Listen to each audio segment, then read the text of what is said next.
Baruka, and we have Erika Badu. So we have more of our own, and then we have only 3 international artists.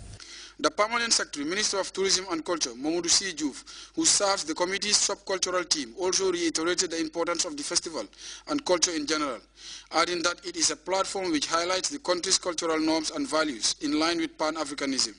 Having done this, he also shed light on some of the actualities of the latest Roots events, which will take off from the 9th to the 17th of May. On the 11th, which is the Sunday, 11th of May, is the official opening ceremony at 4 p.m. At Arch 22 grounds in Banjul, and it will be presided over by His Excellency the President. He will officially declare the 11th edition of the International Roots Festival open. You know, we have to do our best to make sure that we have the best Roots Festival ever hosted in this country. And the only way we can do it is to have subcommittees, which actually was brilliantly tabled by both the Minister and the Permanent Secretary, and we are running on that.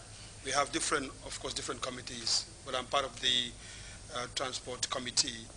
And another thing that we are doing to actually sensitize the public on the Roots Festival is you must be seeing some billboards, nice billboards along the Kerewa Avenue, which is actually showing the artists coming to the Gambia.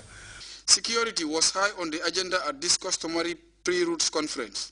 Charged with the maintenance of law and order and giving their stance on the development of tourism particularly, security was emphasized by personnel including the commander of the Tourism Security Unit, Captain Sidi Danso. We should always make sure that anyone who comes to Gambia, whether it is in the times of route homecoming or not, come and enjoy and then have our Gambian hospitality in a very peaceful atmosphere. And we are not leaving any stone unturned in making sure that this is attained. So we are in high gear. We have put our house in order to make sure that these people coming here, they are coming back home, but they definitely they will find a very peaceful atmosphere. I'm here giving the piece of advice to the general public, especially those who wish to witness the programs during the celebration of the National Roots Festival, particularly the musical jamboree that is to be held at the Independence Stadium on the 10th May 2014 from 2100 hours onwards. On that note, my advice to the general public as follows. Let them come in large numbers, peacefully. The security is there to protect them. By and large, the Roots International Festival, which aims, among several things, to reunite and reconnect Africans and others in the diaspora, is also able to do so, as this man is a testimony of such heritage, family and cultural reunion. Hailing from the South American state of Guyana, Amatu Aba Bojang, his adopted Gambian Jola name, shared his experiences as a participating homecomer in the 2010 Roots Festival. I think for me the very important thing and the best part is the foot and puff, where we are, those of us who are born out of the continent, have an opportunity to reconnect with our historical origins and to understand that and to have a sense of the emotion and values of our African culture. I think to me that is very important. The jamborees and the dressing up is nice as well, but I think the important things of reconnecting to our African heritage is very important. And for me the opportunity is that as a retired person, my knowledge and experience, I can come back to Africa and be able to share it, for me, on a free basis. It's not about giving halas. As reiterated by both local and national organizing committee members in their ongoing preparations, including this conference, realistic measures and logistics are in place to firmly ensure an incredible, unforgettable 2014 Roots Homecoming Festival. Modu Bajan, Grts News. The next Operation Clean the Nation is slated for Saturday, 3rd May 2014. A news release from the National Environment Agency reminds National Assembly members, governors, Sefolu, Alkalulu, ward councillors and government institutions of the presidential directive urging them to organize and participate in the national cleanup exercise within their respective jurisdictions. We'll be back with news from outside the Gambia after this break. Stay tuned.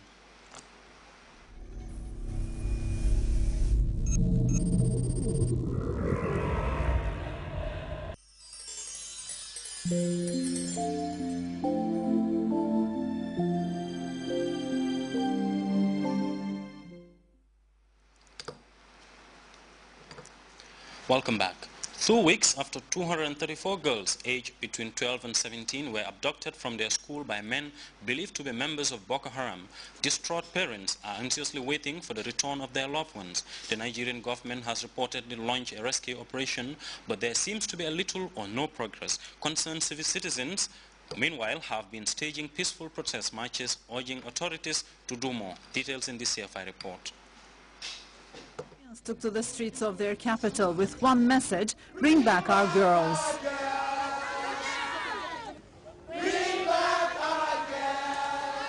The march was organized to protest the federal authorities for being incapable of finding the 234 girls kidnapped by Boko Haram. We are so frustrated at the fact that 234 children could get missing, and there's actually no coherent explanation as to exactly the search and rescue operation that's going on concerning them.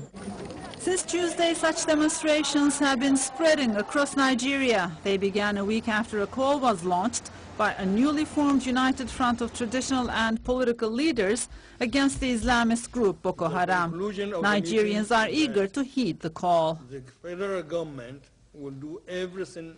Each and every one of us needs to do something to arrest the unpleasant developments, that are happening in the country, especially in the northeast. Borno State in the northeast is considered the Boko Haram stronghold. Members of Boko Haram, which means Western education is sinful in the Hausa language, were here in this school in Chibok 2 weeks ago. This is where they kidnapped 234 girls aged between 12 and 17. There are reports that the girls were taken to neighboring countries to be given away or sold as brides. Beijing has blamed separatists from the ethnic Uyghur community for the blast at a train station in Xinjiang province that killed 3 people. And in Iraq, despite the string of deadly attacks in the lead-up to the first legislative election after the U.S. withdrawal, Iraqis have been flocking to polling stations to elect new representatives. For more on these stories and others, we go with this news roundup. 3 people were killed and 80 wounded in a deadly attack against a railway station in Xinjiang in the west of China. According to China's official media, attackers stabbed people and detonated explosives at the railway station. The attack was carried out as China's President Xi was making a tour of the region. Beijing blames the mainly Muslim Uyghur minority for the attack. There was a strong turnout Wednesday for Iraq's first parliamentary election since U.S. troops pulled out in 2011. 60% of voters braved a spiral of sectarian violence to cast their ballots. Dozens of attacks left 14 people dead. The results of the poll are expected later this month. Prime Minister Nouri Maliki's State of Law Alliance, a mainly Shiite bloc, is expected to win. This is Jean McConville, the mother of 10 children, abducted and shot by the IRA in 1972 in Northern Ireland at the age of 37. Her body was recovered on a beach in 2003. Jean McConville is one of the disappeared, one of 9 people that the IRA admitted to have kidnapped, murdered and buried in secret.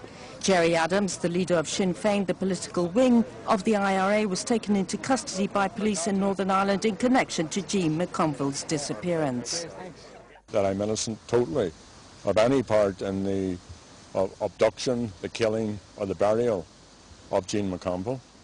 This murder has haunted the leader of Sinn Féin for years. The police have arrested a 65-year-old suspect in relation to the case. Workers in several major cities around the world have taken to the streets, calling for higher wages and better working conditions. Turkish police have been engaged in street battles with protesters at the now famous Taksim Square. Workers in Moscow and Kiev used the traditional May Day parade to show support for their respective governments. More in this CFI report.